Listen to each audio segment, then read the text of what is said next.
If it's about equality, why should men not be required to cover their faces?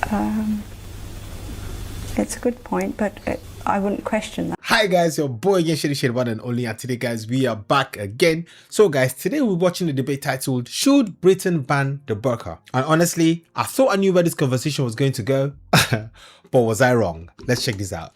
Slightly upon a point here. Okay. Islam in this country is a proselytizing religion. It wants to expand. It would like to be the main religion in this country if it possibly could. When we What religion wouldn't? Well, Judaism, for instance, wouldn't. And this is already a Christian country, so it's a slightly complicated thing to have Islam proselytizing and seeking to expand itself. And you go anywhere now and you'll see new mosques on high points in cities. You'll see open demonstrations of Muslim piety of this kind everywhere. It has a purpose. The thing is this: I'm all in favour of people being able to wear what they like, and I think that if we're going to have freedom for Islam to behave in this way, then we should remember we should also make sure that Christians are free to say and think and do what they like as well, which is increasingly becoming a problem. They're not, you know, and there are a lot of assaults on Christianity in the society. But the real point here about Islam is this: if it seeks to become the majority in the main religion in this country, does it really actually want all women to dress as Hamza does? And that is a very great question. All women to dress as Hamza does. Today's debate is about whether Britain should ban the burqa. This is a sensitive and controversial topic, similar to the debate in France, which implemented a ban on wearing full-face veils, including the burqa and niqab, in public spaces in 2011. Jack Straw, the former Lord High Chancellor of Great Britain, has expressed his condemnation of women wearing the burqa. He argued that the full face covering makes communication difficult and could be a barrier to integration. Let us see a Muslim woman's perspective on wearing a burqa. I cover my face out of my own choice. I choose to cover it, and partly because I'm a Muslim, and being a Muslim, our Creator in the Quran does say to cover yourselves in a modest way, and I feel, I believe, covering your face is part of dressing modestly to avoid attraction when you go out. So the danger is I might be attracted to you. Absolutely, absolutely. The reason I wear, there are so many scholars who do feel that the hands and the face do not need to be covered, but there are also scholars who say that, yes, that it should be covered. And I feel it should be covered because the most attractive part of anybody is the face. So is there a danger that males in the audience are attracted to every female in this studio's face who's here? Are they putting themselves in some kind of a... Not necessarily every female face, but yeah, it could stir some sort of... Passions? Yes. That was a very great question, if I must say. If I was there, that's a question I would definitely have asked. Why would it not stir passions in a woman to see a man's face? Okay. Well, it's about the burqa, isn't it, and about the woman wearing a veil. Yeah. And it's about why women are wearing a veil. Yes, but I'm interested, if it's about equality, and you feel a sense of liberation, don't you? Why should men not be required to cover their faces too?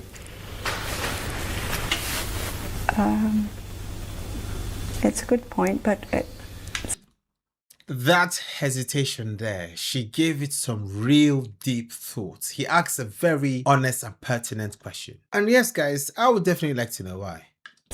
I wouldn't question that. If this is how I understand what the scholars have said, then I would do it. And it's God's will?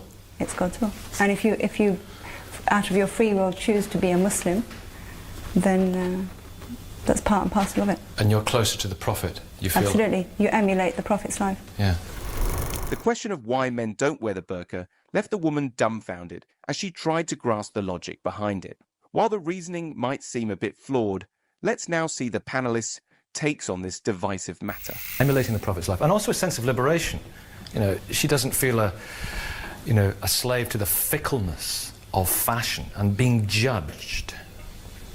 I'm an imam in Oxford, and in my Friday sermon I gave 3 compelling reasons why we shouldn't allow the burqa and the niqab to become fashionable commodities in British society. Should they be banned? No, I think the British way is not to ban something because it becomes counterproductive. But I want to really elaborate on the 3 reasons, and I want the audience to consider these 3 reasons. Okay. The first reason is that nowhere in the Quran is the word burqa or niqab being used. No whatsoever. Also, the burqa and the niqab is a pre-Islamic custom coming from Byzantium and Persia and incorporated in the Islamic society later. Second argument against the burqa and the niqab, that it is sexist and discriminatory. If it's okay for a Muslim woman to hide her face, then Muslim men should hide their faces as well. We are not allowed to hide our face. I can't go into Barclays Bank or the post office or the government office with my balaclava or my motorcycle helmet. So why should we allow in this society, when we have gender equality, why should we allow Muslim women that right? But I need... Wait, guys, you know, I'm not taking his side, but I mean, like, his conversation, like, his point makes quite a lot of sense. Makes a lot of sense. Okay. Develop it through the course of the debate, because there's a... Considering the fact that he's an imam, you're telling me the burqa and the niqab were not part of Quran? They were not a fundamental part of Islam? Also, the burqa and the niqab is a pre-Islamic custom coming from Byzantium and Persia and incorporated in the Islamic society later. Second argument against the burqa and the niqab, that it is sexist and discriminatory. If it's okay for a Muslim woman to hide her face, then Muslim men should hide their faces as well. We are not allowed to hide our face. I can't go into Barclays Bank or the post office or the government office with my balaclava or my motorcycle helmet. So why should we allow in this society, when we have gender equality, why should we allow Muslim women that right? But I need to develop it through the course of the debate, because there's some potent points there. Hamza, please come back on. Dr. Taj Hargey, an imam at the Summertown Mosque, argues the practice of women covering their faces is discriminatory and sexist. Given that men are not subject to similar rules, various sources suggest that the customs of wearing a burqa, veils, and uncovering women's faces are not originally rooted in the Islamic community. Instead, they date back to the pre-Islamic period. Hamza, please come back on those points. Then we'll open it up. I've got to stress that it's a freedom of choice. I've chosen to cover my face. I'm not doing it because somebody else has told me to do it, or I'm feeling suppressed into doing it. You mentioned the word scholars. Now, you are like other scholars, they use the hadith. For those of you who don't know, the hadith are the supposed sayings of the Prophet, mostly compiled 250 years after his death. Many, not all, but many are suspect and fraudulent. But this is not subservience or subjugation. This is entirely your choice. Absolutely, but it is true that the Prophet's wives would cover their faces, and to be close to the Prophet's lives and the Prophet's wives' lives. So if the Prophet's wives... It's also a level of piety as well. But the Quran itself says that the Prophet's wives are distinctive and different from other women. So you can't claim that bit. This issue is really something that you are saying it is religious. I'm quite happy for you, anyone to have freedom, but it's based on your cultural interpretation and not the religious requirement of Islam. But Hamza, do you not see that it might well... Some people find it alienating and some people find it threatening, because the face is such a vital part of our communication. Is it not? True. Agreed, but then we live in a free country, and I think we should be able to dress as we please. The Muslim woman asserts that wearing a burqa does not make her subservient or subjugated. Rather, it is a form of freedom of choice. She chooses to wear a burqa every day, and she believes that Britain should not take action to ban someone's way of living. Do you agree with this? Dennis McEwen, we can't ban this, can we? This is ridiculous to say. We don't ban things in this country. We don't ban things, but we can make it very difficult for people to do them. There are lots of things we make difficult. Hamza's problem, I think, is that she doesn't seem to have read any Islamic literature. If she reads the books, the articles, the fatwas, and listens to many of the sermons I've listened to, all explaining that the reason a woman has to wear these forms of clothing is because the woman is inferior to men, it will incite lust in men, a woman should remain in her home unless her husband gives her permission to go outside the home. So who is it more offensive to, women or men, this then? I think it's offensive, actually, to an awful lot of people. It's offensive to Jewish, Christian and Hindu women who are chaste without dressing like this. I've never heard so much rubbish. I don't know what sort of Islamic literature you're reading, but it certainly isn't the same Islamic literature I'm reading. I don't think Hamza should be criticised for her choice, her piety, but I think this is more. This is above religion. This is about a woman's choice to what she wants to wear, and I think that But it's about time men like Sarkozy and Jack Straw stopped going into women's wardrobes.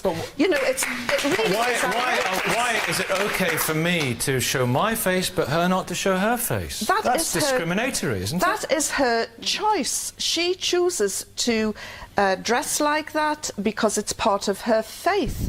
It's not part of her faith.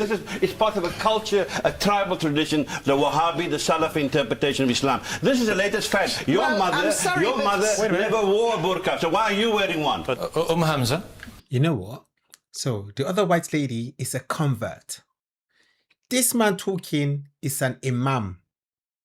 Who would you listen to? A convert or an imam? I mean, I put that to you. I know who I would listen to. But imagine everybody chose to wear balaclavas every single day to an interview, to the shop, to the market, to the bank, to the airport, to board a plane. Imagine that. My mother did wear a burqa. Well, I'm not quite sure about that. OK, Anna Joy, you want to come in? Labour PPC. Yeah, can I just bring a different perspective to this, because I think that you're quite wrong, actually. If you look, I want to talk about the evolution of British women in the last 150 years, and I'm afraid, without trying to cause any offence to the young lady in front of me, your dresswear has absolutely nothing to say to me about the evolution of women, modern women, in British society. If you look at the evolution of women's role in British society, from the vote through to equal pay, through to maternity leave, you know, those are absolutely key moments. Is it not her choice to wear what she wants to wear? It is her choice, but people go through. We see people in life, Anna Joy, don't we, with bits of metal through their face. Well, Nikki, but with the greatest respect, I think that this is a question about the kind of civil society that we in modern Britain want to live in the 21st century. Okay. And I think that the burqa does not have a place in a modern British civil society. Does not have a place in a modern British civil society. Against that view, it does show an evolution of British society. That maybe 150 years ago, people weren't allowed to cover their faces because women weren't equal. But now they have the freedom to cover their faces if that's what they will. That's rather paradoxical, isn't it? It's a paradox. If it's evolution of free will. Yeah. Father Jerry, you're not a father, are you? No, I'm not. I'm Methodist. You're someone's father, maybe? Yes. I didn't think about that. Sorry about that. Yes, that's a bit worrying for a man in a dog collar.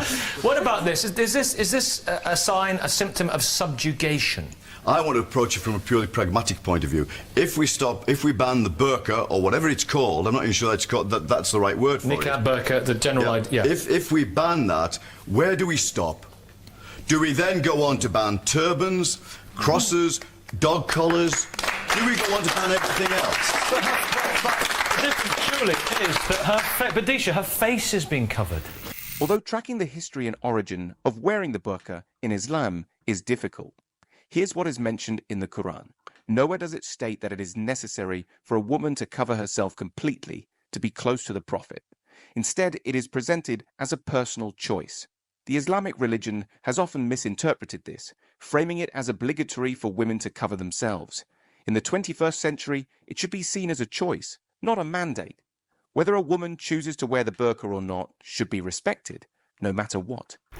But Peter Hitchens, what does it say about what they think about men, that our passions could be so easily inflamed? Look at all these bare faces that we've got in the studio. Are we all uncontrollable sex beasts or something? Well, I was going to ask Hamza if she wouldn't mind.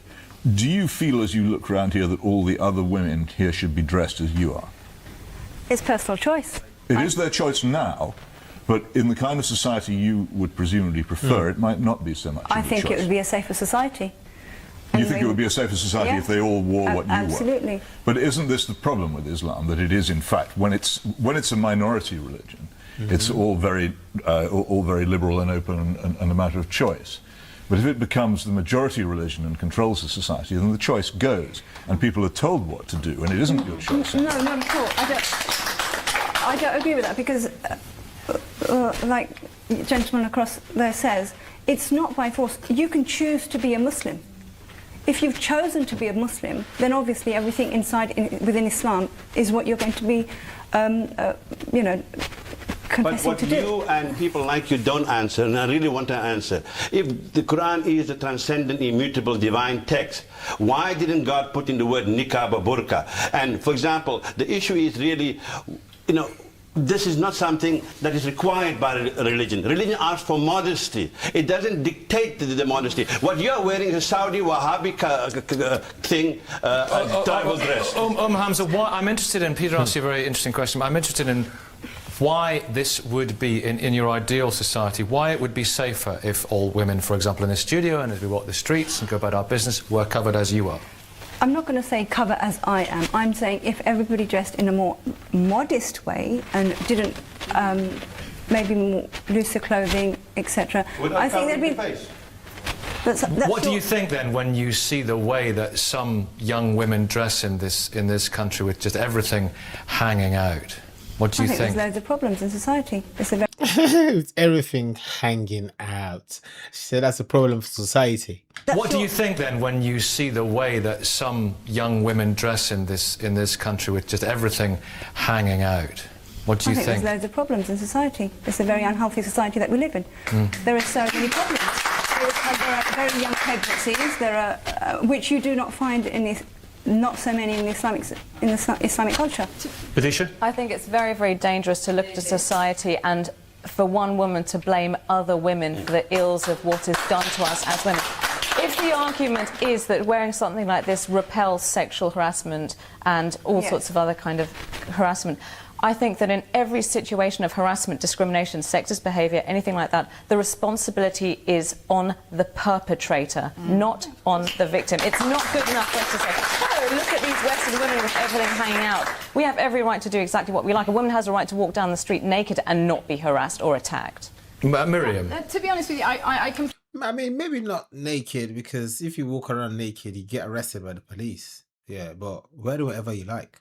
completely agree, but what I would add is that it's completely irrelevant what Hamza thinks of young women down the street or what you or I think about Hamza. At the end of the day, what feminist battles were fought in this country, what the feminist achievements were the right for women to self-determination, to make decisions for ourselves, be it about contraception, be it about marriage, be it about how we dress, be it about whether we mould our bodies to the conception. Isn't she saying, I don't want to be part of your society by covering her face up? This is a question you have to ask her, and that's a question she's responded to you by saying no. She's saying to you, this is a choice I find empowering, and feminism is about supporting women who found empowerment, whatever route they find their empowerment through.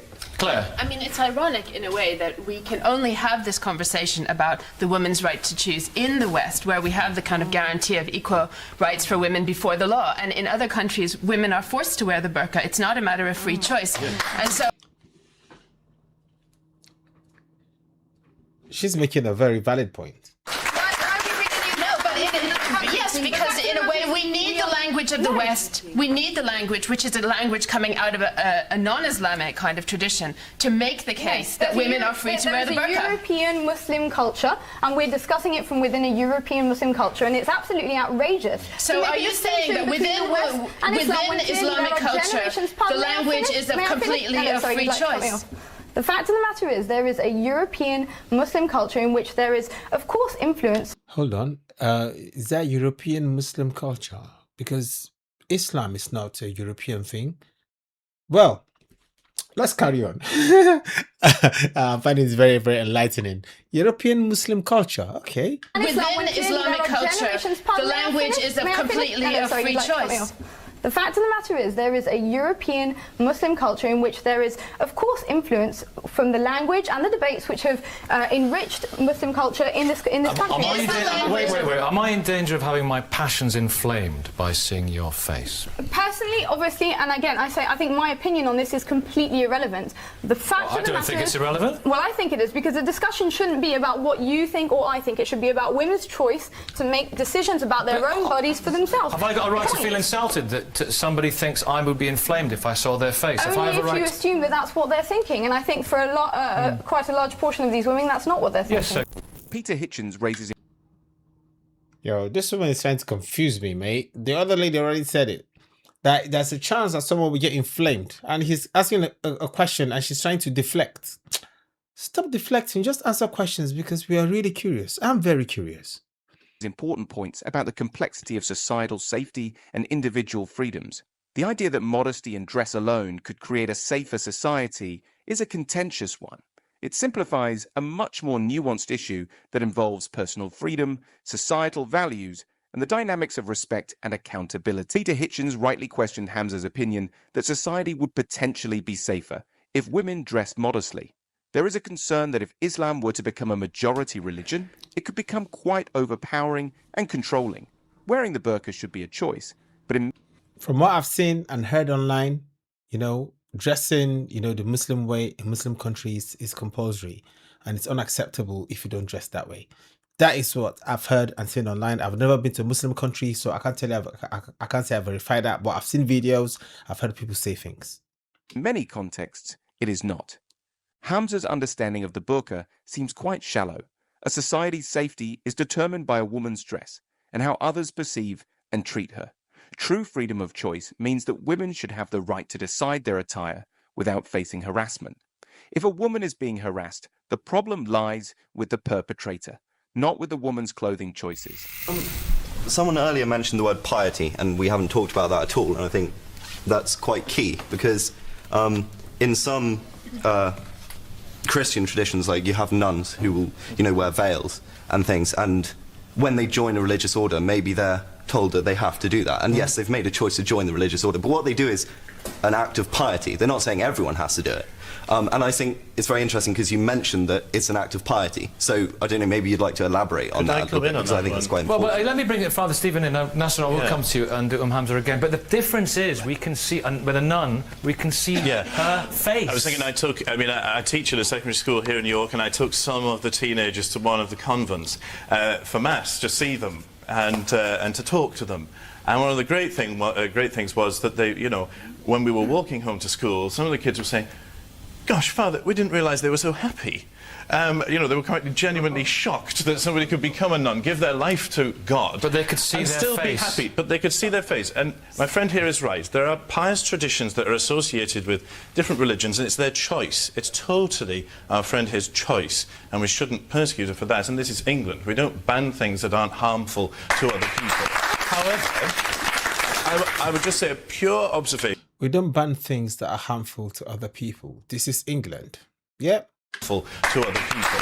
However, I would just say a pure observation, and I don't mean this judgmentally at all, but what I mean is I've been sitting here for the last 3/4 of an hour, and I can see you smile. I can see you're a happy Muslim, and that encourages me. I mean that genuinely, and it's nothing to take away from you at all, but it's just that I can see that, and it's a witness to me that you're happy in your Muslim faith. Just that, hopefully, I come across as a happy priest, and the nuns did to the children. It's just that also maybe just add that element of witness. Father, if you're happy, we're happy.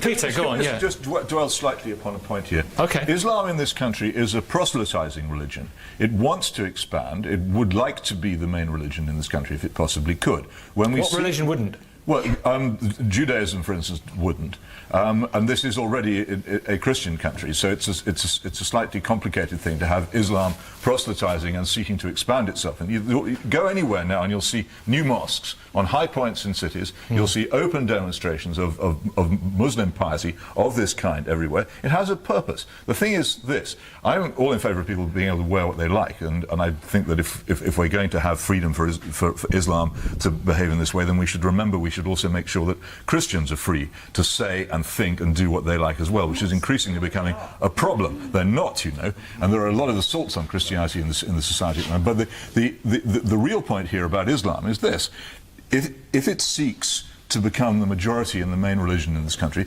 does it really actually want all women to dress as Hamza does? I suspect it does, and I think that's the argument we should really be having, not about her right to do as she wishes, which I wouldn't want to interfere with, but with what Islam actually wants in this society. Can I just challenge Peter a second? Please do. I mean, I would like to know how many people in here have been pressurised or approached by a Muslim to convert to Islam.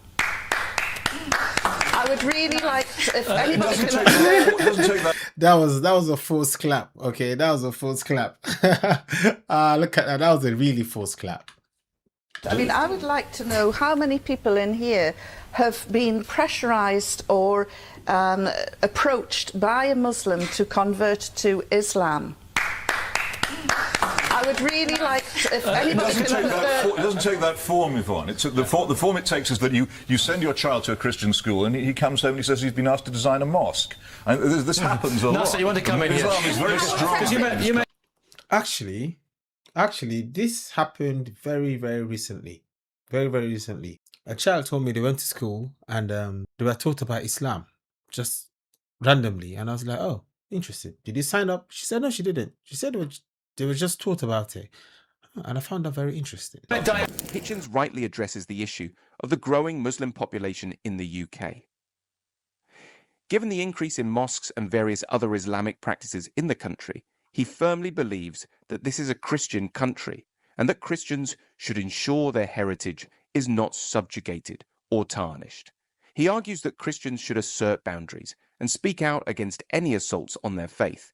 He also questions whether, if Islam were to become the majority religion, the community would expect every woman to dress according to Islamic norms, as Hamza suggests. If they do, is it fair to expect this? Wow, this was a very enlightening video. Very interesting to see and hear the different point of views. I had no idea the hijab and the burqa were borrowed from Persia and the Byzantine Empire. So that I found very interesting. Yes, I agree that everybody should have a choice in their dressing. When it comes to faith, I believe that everything with faith is out of free will. You decide to believe in that faith. So whatever you do regarding that faith should be based on your free will. The only things that are not based on your free will are like maybe like the laws of the country you have to obey. If you don't obey, you're going to find out. Then your culture, if you're part of your culture and you want to be part of your culture in your country, then you have to stick to those ways. Otherwise, you're also going to find out. But when it comes to things of the faith, you need to do it out of choice. If you are forced to do something, in your faith, you have no choice to choose, but you are compelled to doing, excuse me, pardon my English, but you're compelled to do anything not out of your free will, and you call that faith, then in my opinion, which is my opinion, is not faith. But she said it's out of her free will. Fair enough, let's give it to her. So the burqa, be it part of faith or not, let's think of the larger society. If everybody decided to wear the burqa, or everybody decided to wear a balaclava on a daily basis for everything they do in a day, how would that affect our society? What do you guys think? Let me know your thoughts in the comment section about this video you've watched with me. Peace.